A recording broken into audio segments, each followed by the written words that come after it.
Hello, what's going on? Doug Cunnington here, and hopefully you could hear me. Let me know in the chat. I see a few people were in the chat apparently a couple hours ago because I scheduled this live stream when I was out of town, and apparently YouTube cannot deal with time zones. And funny thing, I knew I should double check when I first scheduled it. I was like, you know what? I think this got me once in the past, and then I've had some technical issues with equipment. So I was actually on support with like a hardware team. So I won't share too much because I'll tell you more about it later sometime in the future. But the thing is, we actually had some people show up at 10 o'clock. So John says, I think Doug is still sleeping.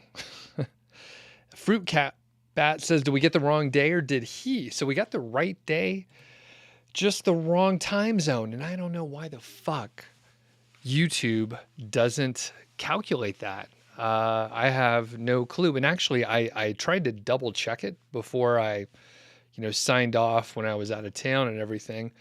But it looked like it was right to me. So, but the thing is, it didn't, it just said how many hours away it was. And I was like, that's right. But I guess it wasn't. So anyway, Daniel says, I thought he was late. Sonia came earlier and just said, and David said, it could be the top of the hour. We're just here early, but it was many hours in the wrong direction. So we're here, and this means it could be a very small crew, which is totally fine. People will just come on later. They watch the replays anyway. So thanks, everyone. Sorry for the mix-up. I try to blame YouTube, but it's truly my fault. I would have actually double-checked it, but like I said, hardware issues were a higher priority at the time, and I needed to do that. So Daniel says, hey, it's no worries, and Anthony, what's up? So Anthony is awesome. Anthony says, chipping away at the course and doing everything I can to build expertise, authority, and trust. Bing is getting a lot more growth and gaining keywords, impressions, and clicks. Google growth is gaining keywords, impressions, and clicks has been much slower. Yep. So I have heard that people will get more traction on Bing. People often ask, and Anthony, you may be thinking this, hey, is it a good sign that we're getting traction on Bing? Does that mean I'll be able to do it in Google? And the truth is, I don't know exactly. It is a good sign that you're getting traction on Bing. That's great. The bad thing is there's not, the market share of Bing is extremely low. And the other thing is, just because you do well on Bing doesn't mean that you will do well in Google. But I can say, just in a general sense, it's good that you are doing well in Bing, even if it's too early to know if you're going to be successful in Google. But it's good to have the traffic, and it gives you momentum, which is a good thing overall. One thing I want to mention here early on, especially, probably the people that are here. Sonia says it's almost 1 a.m. So you're about to go to bed. So the thing is, if you want to get notified when I go live, there's a email tag, a little email list that I have that you can sign up for. And I just send an email like an hour before I go live so that you know. And I actually did schedule that properly. So that email, I believe, went out 1 hour ago, just as planned. So that does work. You do sign up for my email list in that case, which is great. I just send you like 1 to 3 emails per week, depending on what's going on.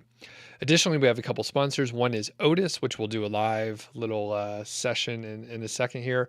And then we have Ezoic. And for a long time, I talked about Leap, but I should also tell you about the, I think it's Niche IQ or Niche IQ. And that basically uses data from your own website, and it can suggest keyword and topic areas that you should approach. It gives you a little dashboard, sort of a scoring system, so that you can understand the potential, maybe if there's a big gap in the market for that topic area, and it also considers whether or not you have that topic area covered. So you can, check that out, Niche IQ, and it's free if you're monetizing with Ezoic, as many of the tools inside Ezoic are usable, and you don't have to pay extra for them as long as you're monetizing with Ezoic. And Sonia does say, I am going to stay for a bit, which is cool. And we have Adrian here as well. Thanks for being a moderator. We appreciate it, and posting the link for the live stream notification. Okay. We'll answer some questions today. That's the main thing, because I've been out of town and I have, like I said, alluded to these hardware issues, but I'm not going to talk about it too much because there's actually an episode, podcast episode coming out around the topic. So I'm going to let it fly as is. So Doctor Who says, does high DA websites won't get affected during algorithm updates? Not necessarily. So I would say in general, it's probably better to have a higher DA, a higher DR. I can't remember who I talked to, and I asked what threshold they believed the DR sort of insulated you. That could have been Shauna Newman from Skip Blast. If I remember right, she had a site that maybe had a 50 or 60 domain rating from Ahrefs, and it was hit. She said she thought it was like over 70, which is quite high. I mean, it's totally possible, but you don't usually accidentally hit a 70 plus DR. It's usually because you're working at it. So the high DA means a lot of people are a lot of websites are linking to your site, usually from like high domain authority or page authority type pages specifically. So not just like a link from a high DA site, but the actual page has a lot of authority as well. And I think that is what helps give you authority and trust and expertise, is those external links from good websites, excuse me, good websites with a lot of links themselves. So I think it has to be quite high to be kind of buffered and insulated. All right. And Marcus is on to what's up. So Sonia says, I have 50,000 sessions, but only 40% tier 1 traffic. Any tips to increase it? Can you define what you mean by tier 1 traffic, 40% tier 1 traffic? So I suggest you find out which pages, which kind of keywords, which topic areas are bringing in the tier 1 traffic, and then do more of that. So nothing special, like many things that we talk about. It's just investigating to see what's working, and then do a little bit more of that and a little bit less of the other stuff. And I've actually experienced this on one of my sites, not exactly, the tier 1 description. Okay. And Sonia says tier 1 means US, UK, and Australia. Well, that seems a little exclusionary, doesn't it? But the point being, mine was not even geographically focused. It was just certain topic areas didn't earn as much money, and it's a specific kind of topic. And then I saw a handful of other URLs were earning a lot more on a per visitor basis. So I know, well, that topic area works better, so I need to do more of that. And go back and improve the other content. And the thing is, like, even though it's kind of lower search volumes, I know that there are a lot of related questions. So I could go the route of like a content cluster and use some of the sophisticated keyword tools that are out there, and see if I could find keywords, probably questions, that are really underserved generally, because there's such obscure topics and very low search volume, so they're not really on anyone's radar. You may see these more on forums and maybe like Facebook groups or something like that. So overall, Sonia, figure out what pages that traffic, the tier 1 traffic is going to, and then you can find other keywords and topic areas that are like it. All right. So light crowd today, since I apparently showed up like 2 hours later than whatever this was scheduled. But as far as I knew, it was exactly the right time. So I guess other people watch the replay later. All right. What other questions do we have out there?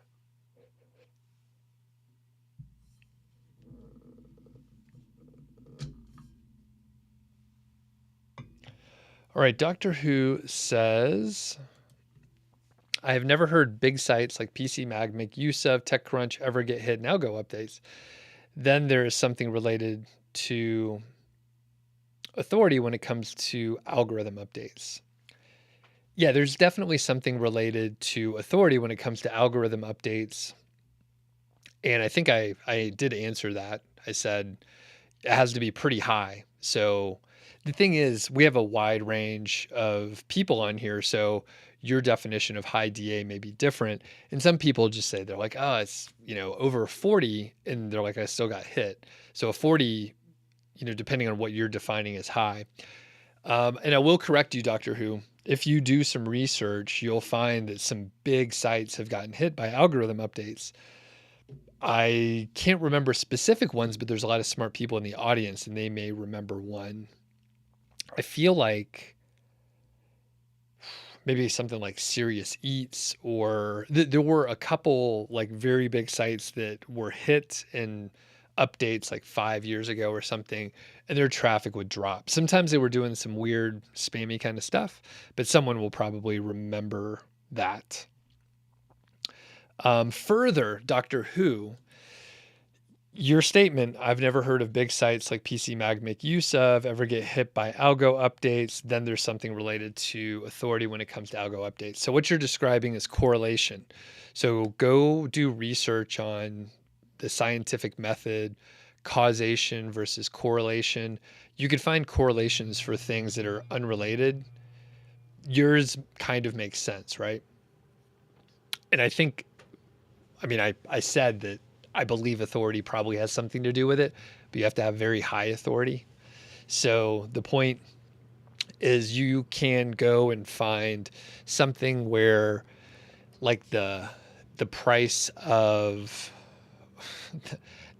like candy in like Georgia, where I just was, has some impact on the weather in South America. It's obviously, hopefully, unrelated, but there are things that are correlated together that are completely unrelated, and they have no, you're like, oh, then we should raise the price of candy in Georgia to make sure it rains enough in South America, but that won't have anything to do with it. So causation and correlation are extremely different. So, I think there is some causation between authority and algorithm updates, but you can't draw conclusions like that. AJ says, my Google Analytics shows low traffic, but Search Console impression, click, position are growing well. So the clicks are what's important in what you're describing. So it sounds like you're on a positive trajectory. So nice job, AJ. Analytics shows visitors to your website. So if you're looking on Search Console and you see clicks, you can probably draw a pretty strong parallel between the clicks and the visitors on your website. Positions are growing well. That's great. The impressions are growing. That's good too. Impressions are going up. So usually if your impressions are going up, hopefully in the future, your clicks will be going up more as well.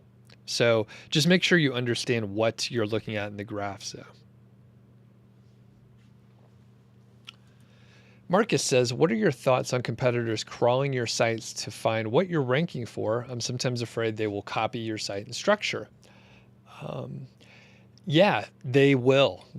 They will definitely do it.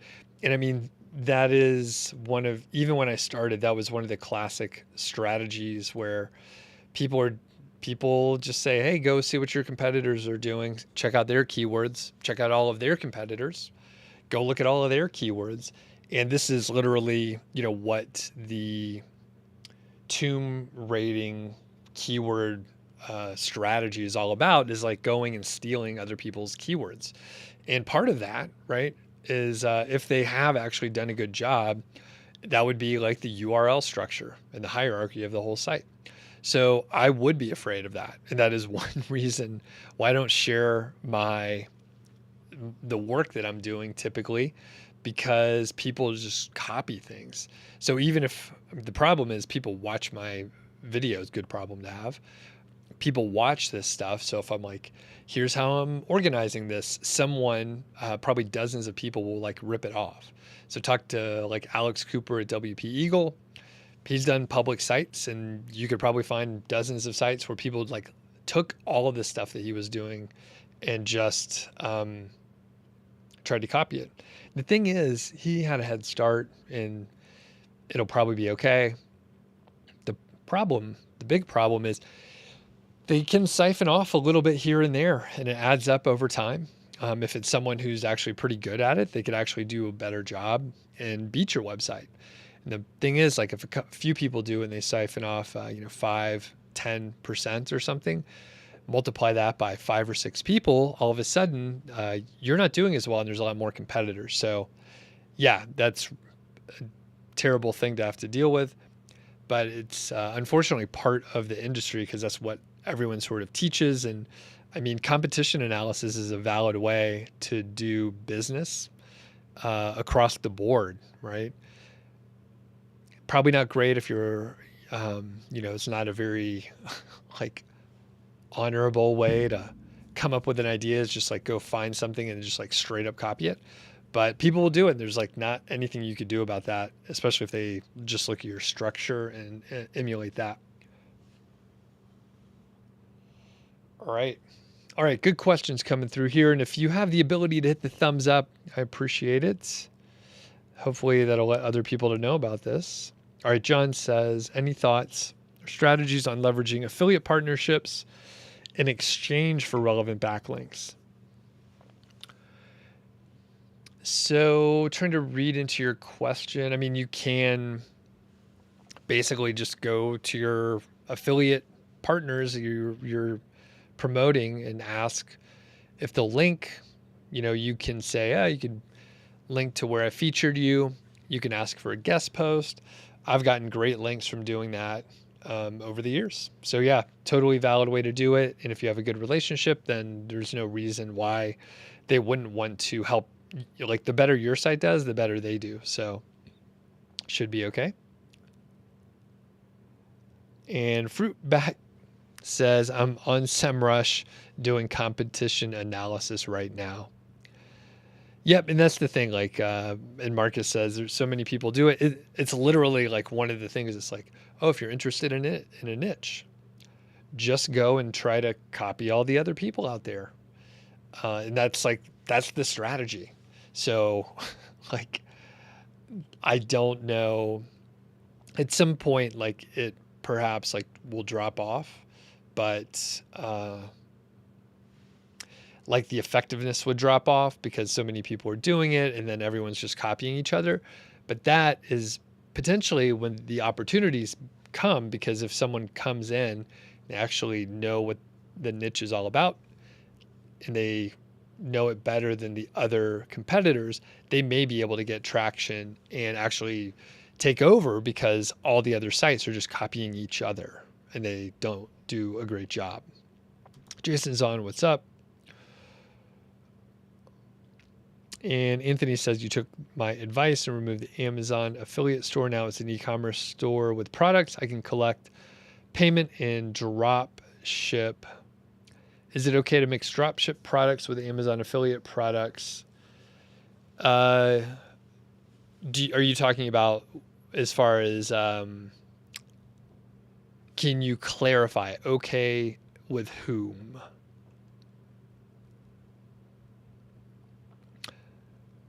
Emmanuel says, is it a good idea to create all your categories? Probably not. I wouldn't potentially do like all of your categories. That could get a little messy. Oh, and Emmanuel further clarifies, thank you. Is it a good idea to create all your categories on your WordPress site before writing your content? Probably not. Yeah, probably not. And I don't like very many categories, by the way. Fewer will make it simpler in the future. And Marcus says, you're right, Doug. Super annoying with the copycats. And Doctor Who says, the future will be more of brand sites instead of faceless niche sites. And by the way, we've been saying that for like years, by the way. We need to focus on face value and social presence too. What's your thoughts? I would say only do the social stuff if you want to. I don't like that area of creating content, so I don't do it. But I think you probably stand a better chance if you do have a brand, but I think there's different levels of branding that you can do.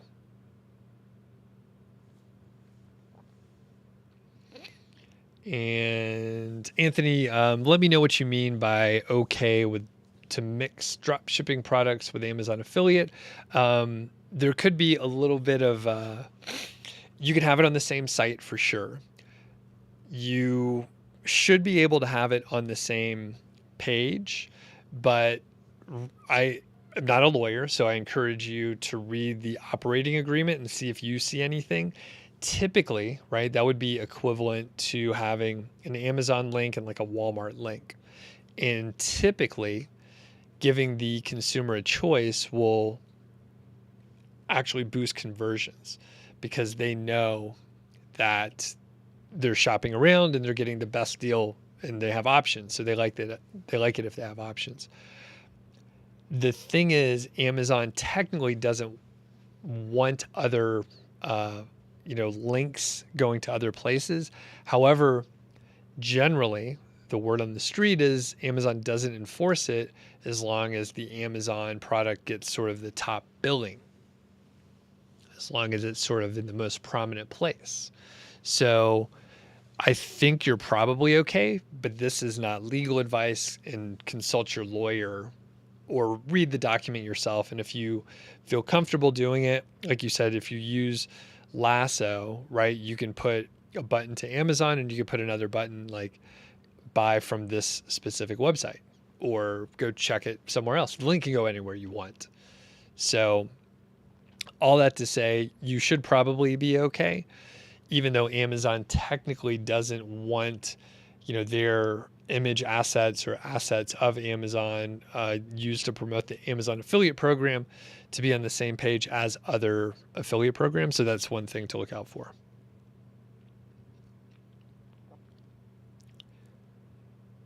John says, ever since the September core update, I'm seeing a larger gap between clicks and impressions. I lost a lot of traffic to one of my pages that was a hub for different parks across the US. For example, best parks, I had individual pages for each state linking to a hub page where a user could search for parks they wanted, like best parks in Ohio, Pennsylvania, Virginia. Any thoughts on recovery? No. So here's the thing. Check out, I did an interview with Olga on the core updates and dealing with core updates and other product review updates, helpful content, whatever. So overall, no, I don't have any specific tips. I don't know like what you would do, right?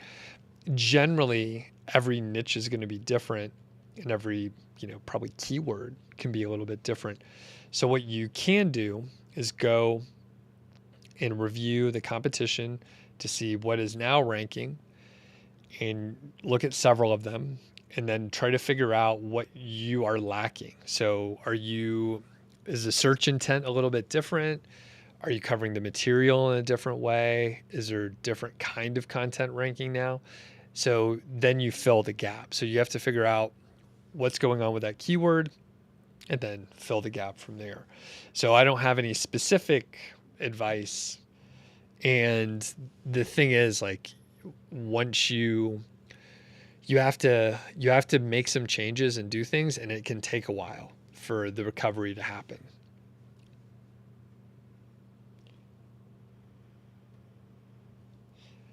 Marcus says, I've noticed some affiliate products are constantly out of stock. I don't want to check all the products manually, so is there a solution? Yeah, so it depends. I'm assuming, is it on Amazon? If it's somewhere else, I don't know. But on Amazon, I recommend Genius Link. So that will give you the global linking. So it'll go to the proper Amazon store if someone's in a different geography. And it will tell you when things are out of stock. So you'll get a report and it'll tell you, what's going on. And other than that, I'm not really sure. With the supply chain issues, that has been a lot more common. So things will go out of stock and then they'll be back in quickly sometimes.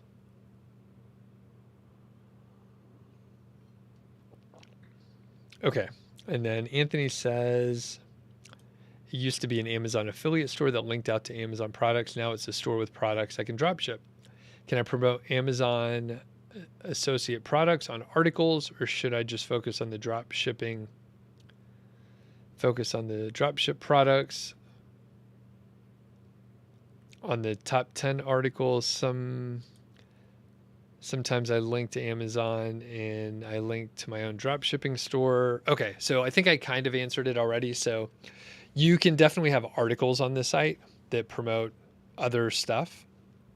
I'm pretty sure you can mix them together as long as you're giving sort of Amazon the top billing, but go read the operating agreement to see what you think they mean.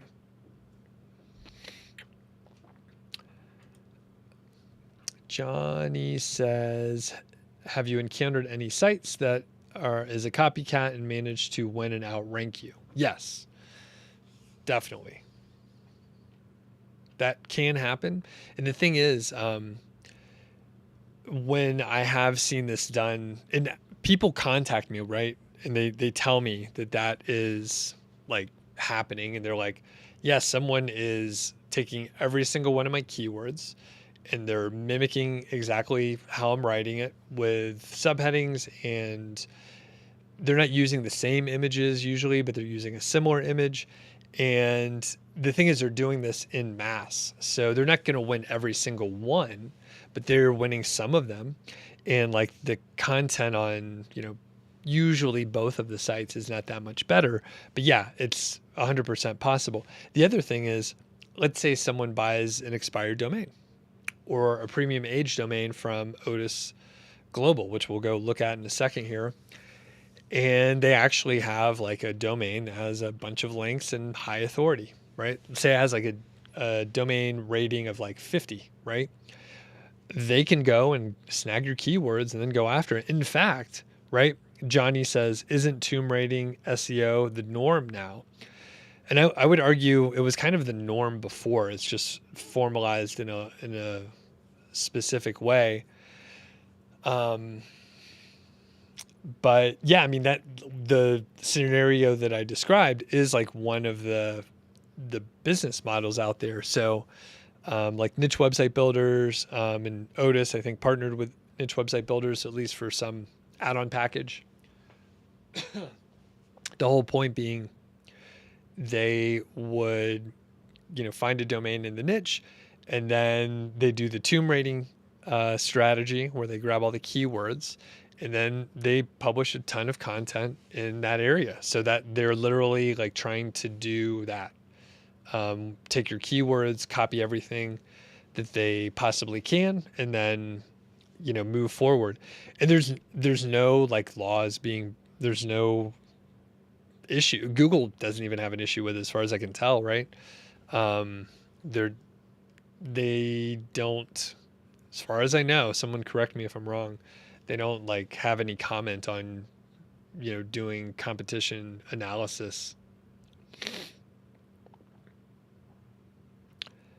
Doctor Who says, do you use any content optimization tools like Surfer? Do they help? So I don't use them on a regular basis. I've actually never used Surfer before. I've heard some people like it. I think it can be helpful if you're new to SEO, or if you're like trying, or if you have a VA doing the work. So I think those could be helpful. Many of the AI tools do that. So I think it can be effective. I think I have heard from people that have a pretty good handle on SEO and writing that it didn't help too much. They kind of already did a pretty good job writing the content themselves. So I think it depends on the experience level. That said, some people that are really experienced do use those tools to make sure. And I think if some of them work a little bit, some of them work more on the what's ranking currently, and some other tools use other data, which I'm not 100% sure what that is.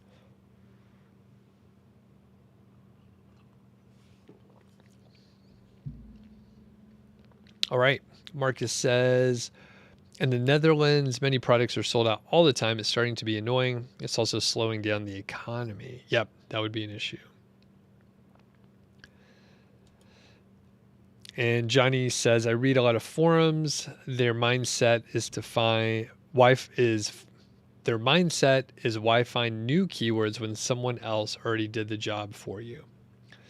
And I think, you can't, like we're saying, like people just go and they copy a bunch of keywords. And I think, like I said, enough people are probably starting to do this where there needs to be another differentiator if that's like the thing that everyone is doing. So I think, part of it, like we're talking about earlier, is, then you have to think about branding a little bit, and like different, not just blog posts, but like different media that you can create, like video, or, video probably being one of the most powerful ones. And we'll hop over to the Odys ad in just a second. So Honey says, can I use software like Money Robot in tier 2 link building? I don't know what Money Robot is, but if you're interested in tier 2 link building, then you're probably doing obviously gray hat stuff. So I don't know anything about Money Robot. So it's totally up to you if you want to use that tool. Okay, let's hop over to Odys. So thanks a lot to Odys, and they're the source for premium age domains. So the cool thing, like I was saying, you could buy a domain that already has authority and links. And let's say Kitchen Guild. So that sounds kind of cool. There are a lot of kitchen products and things you could do with that. And let's go a little deeper. Let's see. Did this link work for me? Okay. So it's 19 years old, has 50 referring domains and 4 high authority links. 19 years is pretty crazy. So obviously, I think you can fit in a lot of kitchen ideas. So it says here their monetization angle is a site dedicated to budget-friendly DIY ideas for interior design and home decoration. So you can focus on real projects, fresh ideas, and inspirational materials. You can have sponsored content, affiliate marketing, and display ads. So you can have a ton of how-to sort of articles. So this company offered fine kitchen and bath design, and remodeling services. So when we take a look at like the Wayback Machine, this was a service business, so sort of a brick and mortar, and they would fix up your site, old school here when you look a little closer. And I remember building some websites like that, and even further back here. So I think you could definitely focus in on some of the like the products. And the thing is, you could do plans and perhaps design. I know there's a few companies out there that do that sort of thing.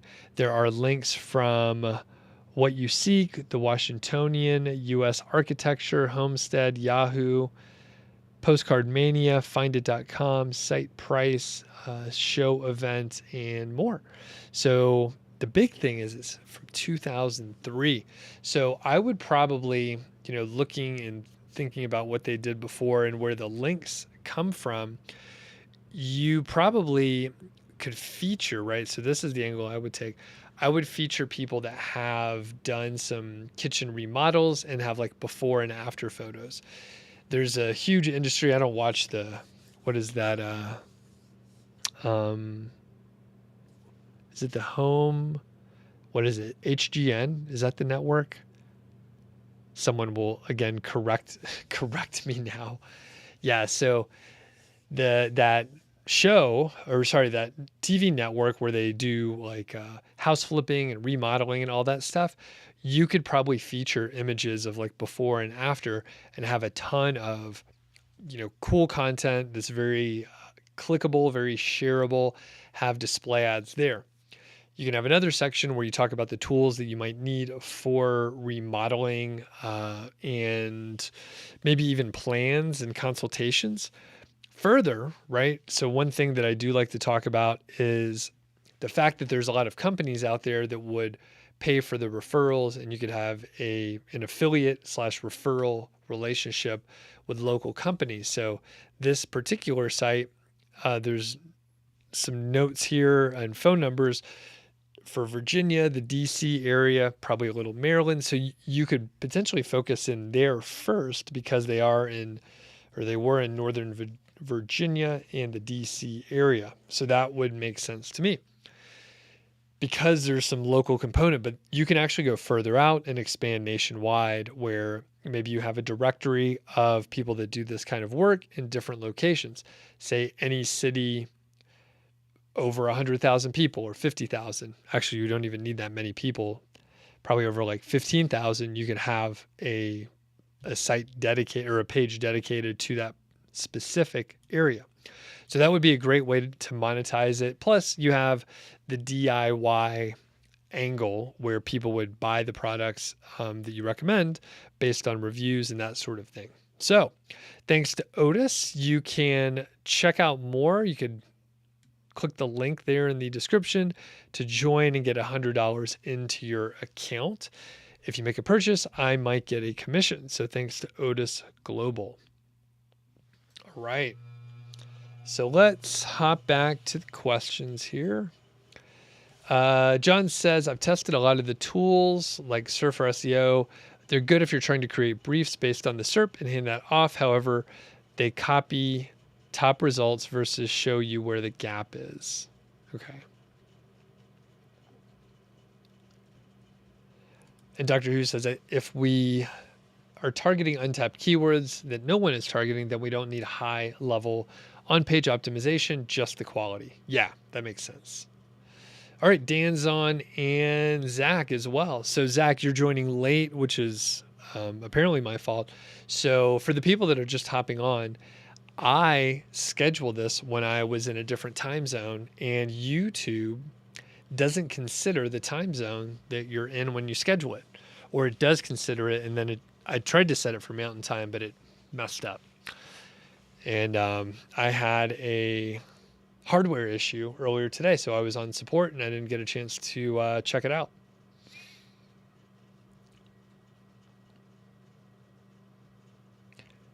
HGTV. Thanks, everyone. HGTV. Dan and David got it. Dr. Who says, can the on-page optimization tools help you jump from position 22 to position 6. So here's the thing, Doctor Who. It depends on how good you're doing beforehand. So if you're doing bad with on-page optimization, you could jump from like 100 to number 1. But if you're doing pretty good, then you won't. So that's the thing I tried to convey is like, if you have a strong SEO, on-page SEO background, if you've done this a while, you probably don't need to improve that much. But if you are newer, then it may help a lot. CX says, what are your thoughts on using the Wayback Machine for taking expired domain content and using it for my own site? I would say don't do that. That's like a copyright violation. So someone could sue you for stealing their content. So I wouldn't do that.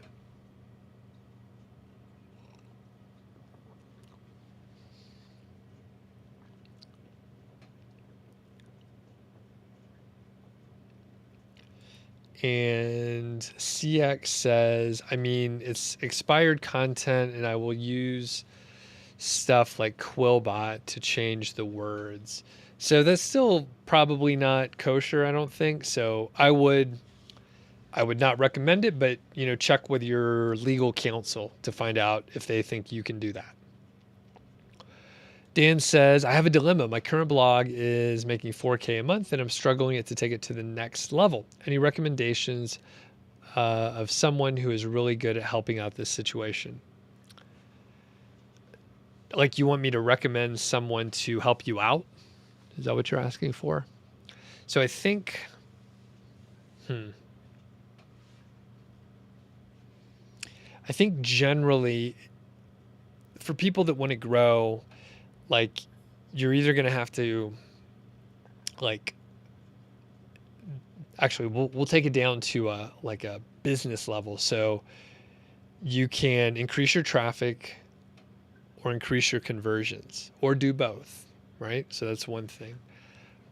You can add another income source as well. You can try to get more traffic, right? That's generally what we're working on here. And a lot of people will say, just keep adding more content.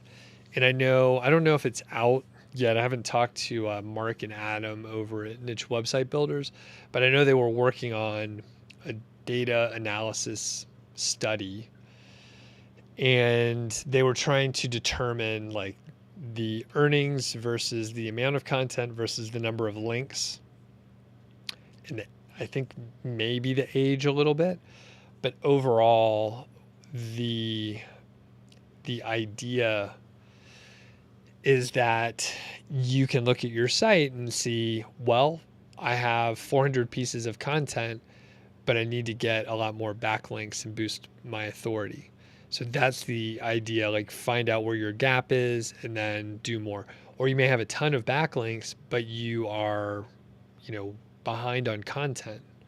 So if you add more content, then you'd be able to rank and get more traffic.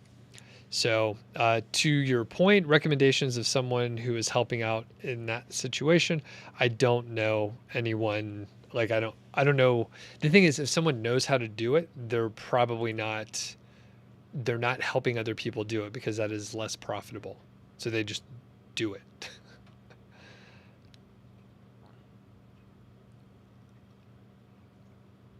All right, John says, when building an authority site on a large topic like software reviews, how important is it to build out authority in one silo versus cherry pick different opportunities and keywords? That's an interesting sort of thought experiment there. I don't know. I think you could find examples for both of these, but I think you probably get more bang for your buck if you do the link building to the individual sort of silo. And now that I'm reading your question, you don't necessarily mean link building. You're just saying to build topical authority. I would say it's pretty important to focus on like certain silos and kind of have those complete, or at least in a good spot. Maybe not totally complete, but I think having that sort of topical authority. And on top of that, if you do link building to a specific silo, that will probably be more beneficial in a shorter time frame than if you like spread it out all over the place. And Anthony says, hit the like button. Yeah, thank you folks for hitting the like button. Even though I started, hours late, we now have what seems to be a normal sized crowd. And Dan says, did I start a podcast or business called KWFinder? No, I attend KWFinder. They're actually an event that there's several of them throughout the year. I think like 8, and they're throughout the U.S. I'm going to at least one of them next year here in the Rocky Mountain area. And there's actually a discount out there. So it's kind of a retreat. It's financial independence. Really none of the shit that we're talking about here. In fact, we're having it's a different conversation. I think there's a lot of gray hat link builders out there, a lot of people doing stuff on the edge of acceptability in the crowd today, or at least those are the people asking questions. Talking about, taking content from the Wayback Machine and just using a content spinner. But yeah, KWFinder is awesome. You should check out, Dan, if you don't know, I have a podcast called Mile High Fi.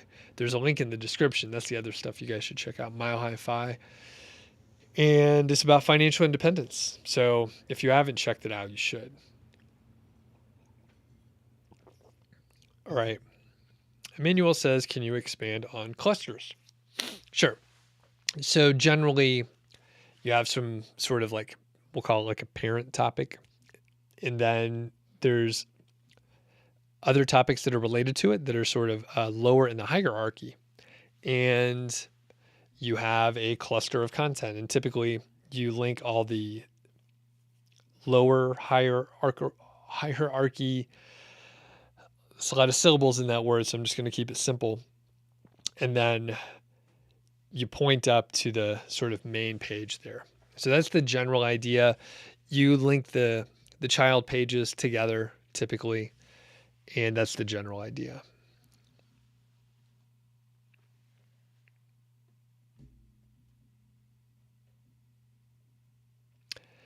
All right. And John says, is giving an idea to Dan. You may want to build an email list and create an info product around the problem you're solving. Yep. And Dan says, I'm on the cusp of a big hockey stick growth. I know I need more links and authority to the site. The DR is 17 and need help with a link building strategy and so forth. Got it. Yeah. So if your DR is only a 17, that you have a long way to go, and you probably can do, grow quite a bit just by getting more links. And the thing is, here's the problem, right? So even when we have the niche website builders, data analysis on, these hundreds or thousands of websites, the problem is, even if we have the data, there's some age component that's really hard to figure out. So let's say you do link building for like a year.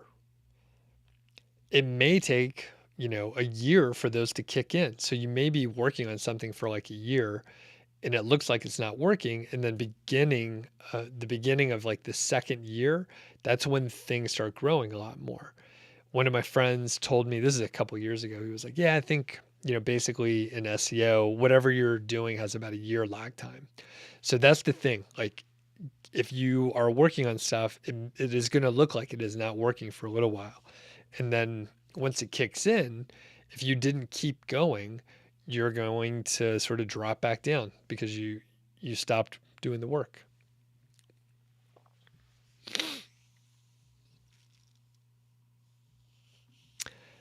Johnny says, does building a phone app for your site help build EAT? I don't know. I haven't done that.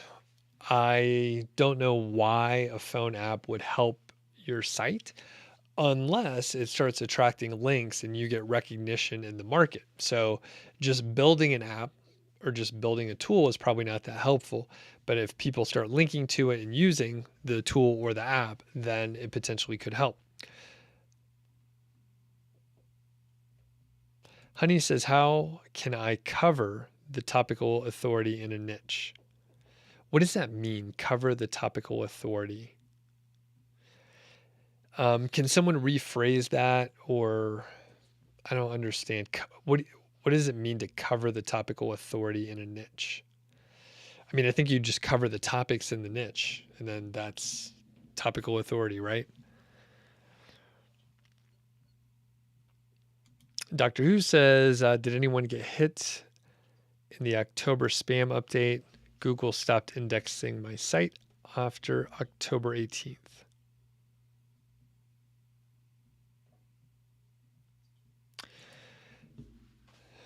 Rouse says, is it bad to add commercial content while starting a new site? No, I mean, I think that's fine. What about commercial and informational ratio? I would say, at a minimum, have 50% informational, and you could have as much informational as you want. So if you want to be safe, you can go like 70, 80, 90% informational content if you want. And Marcus says you should go to affiliate gathering next year. So I was actually invited to speak, but I had to decline. I have some other travel plans that won't allow me to get over there. But it looks like a blast, and I was planning on speaking, but I won't be able to do it. Doctor Who says, is it a good idea to create and manage your own PBN to rank money sites in 2022? Generally, I would not recommend that. I think people still use PBN. So I would, if you are interested in that, you probably can find someone doing it and then learn from them. But I wouldn't recommend you use a PBN. I think it's probably like way too expensive for what you get out of it, considering the amount of risk.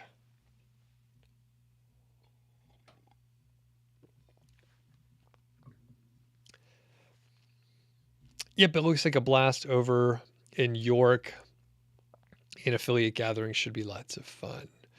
So any other questions out there? And as we're wrapping up, don't forget, even if you're not going to make a purchase, go over to Odys Global. There's a link in the description here, and over to Ezoic. If you're using Ezoic already, or if you're already in Odys, drop them a note, shoot them an email. Like they'll send you, their normal newsletter emails. Just hit reply and say like, hey, thanks for sponsoring Doug's stuff. We appreciate it. That makes these possible, by the way, right? So like I said, the hardware issues that I experienced recently were a pain in the butt. And all the equipment that I'm using costs money. It costs money to do these shows. So yeah, check out Ezoic, check out Odys. I do have the audio podcast out there, and I know a lot of people do watch the videos here and they listen to the show. And over on the podcast, I made a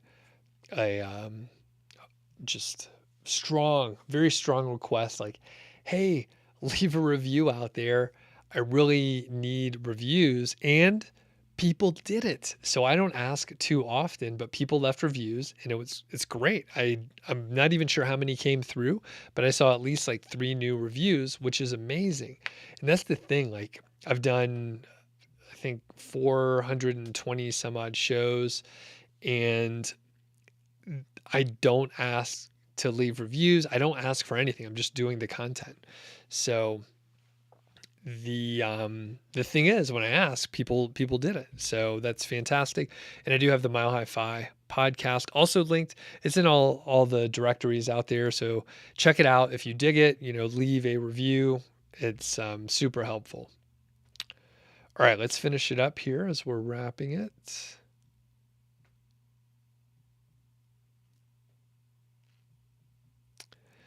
And Dan says, one more question. Give me a good new brew to try out this week. Let's see. What part of the country are you in? Like a one that you can get there? All right. Daniel says, I've learned a lot from my first site. I'm considering starting a second site after watching the interview with Nicole. I have a whole list of domains just like Nicole. Yeah, like the first site is good to get out of your system, and then you could like move forward and do a better job on the next one. And Emmanuel says use alphabet soup method for keyword research. And I think that's basically using Google Auto Suggest. Is that right? Is that what alphabet soup is? So I use Google Auto Suggest, but I don't specifically use alphabet soup. All right. And Doctor Who says Ezoic Leap is a must. It's amazing speed optimization, and shout out to Ezoic for the amazing work.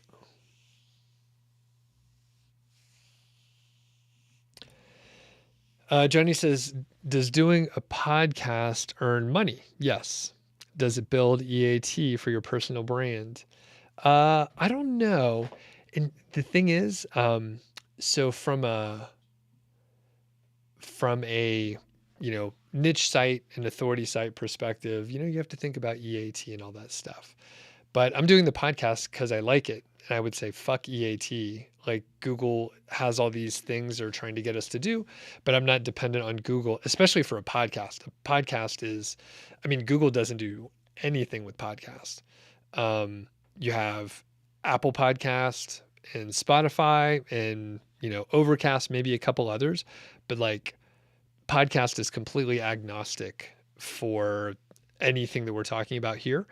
That said, the podcast probably is really powerful with EAT, and that is the secret, right? I did an interview earlier and someone's like, oh, what's the secret? Blah, blah, blah. Any secret advanced strategies. And basically, if you don't care about all the stuff that Google is telling us to do, then you just do what you're going to do, and it actually works out much better. So I have a podcast and I have the YouTube channel. YouTube is part of Google, so there is that on the platform, but there is good discoverability, and it would suck to lose the YouTube channel, but I'm not dependent on it in any capacity at all. Because I have YouTube and a podcast, I can be on other podcasts, which actually get you links. I could be on other YouTube channels, which also can link back to my YouTube channel. And there's a handful of things, but I think EAT largely does lean on if your site has backlinks, generally. All right. Daniel says, how's Georgie? Haven't seen her for a while. She's great. She just barked a minute ago. And I used to have her down here a little bit more often, but she goes up and down the stairs, and we're trying to make sure she doesn't get arthritis in her hips.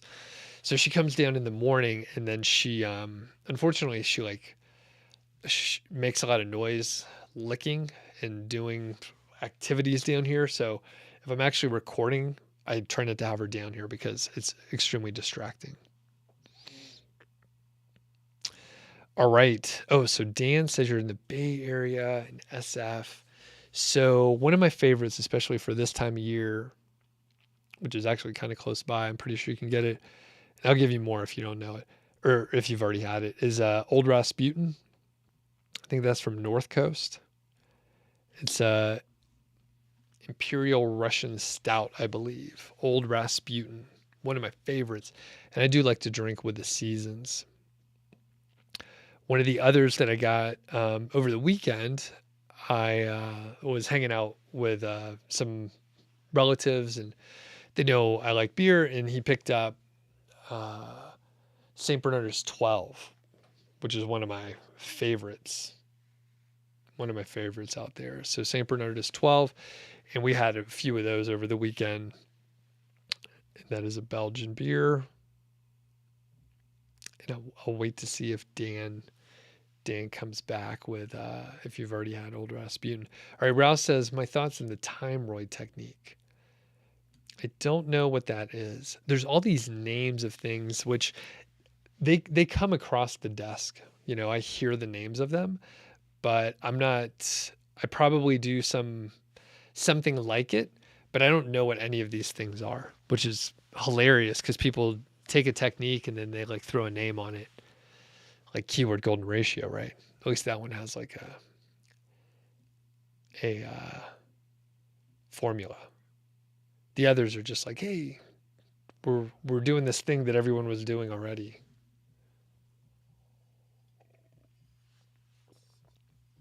All right. Dr. Who says, should we focus on both Pinterest traffic and SEO from day one? I don't know. If you're into Pinterest and you want to do that, then yeah. So basically for anything, you could do everything at once, right? If you do it all at once, then it'll be faster. But usually we don't have enough resources or time to do that. But if you could do both, Pinterest SEO and Google SEO, do them both. There's a good chance you'll probably get traction on the Pinterest side earlier. And Marcus says, I'm going to Belgium early in December to visit some pubs with my friends. They have the best beers in Europe. Yeah, Belgian beers are fantastic. If you're going to Antwerp, we went to a place called I think it's called the Culminator. It was a great bar with vintages.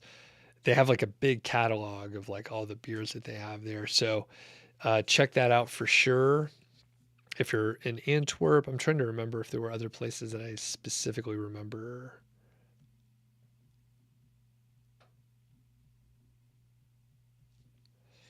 And John says, Pinterest is working on restricting the outbound links and keeping people on their platform longer. Not saying it's not viable, just not as impactful. Yep, exactly. And that's what all platforms are trying to do, like keep people on. So you're lucky if you could even put a link going outbound. Like look at Instagram, for example. It's like they don't want you to link out at all. All right, cool. So I think that's it for today. Sorry for the time mix up. Thanks everyone for hopping on. Please do sign up for the email list. You can get to it in the description here, and you could basically get notifications for when I go live and all that stuff. So plus I got the podcast, a couple other things. What else do I have in here? Oh, I have the gear that I use to live stream. Some people were like, why does it look so good? So I put my gear there, and there's a Jasper AI free trial link. Those are affiliate links down there. So, all right, cool. I'm out of here for today, and we'll catch you next week. Everybody have a good one.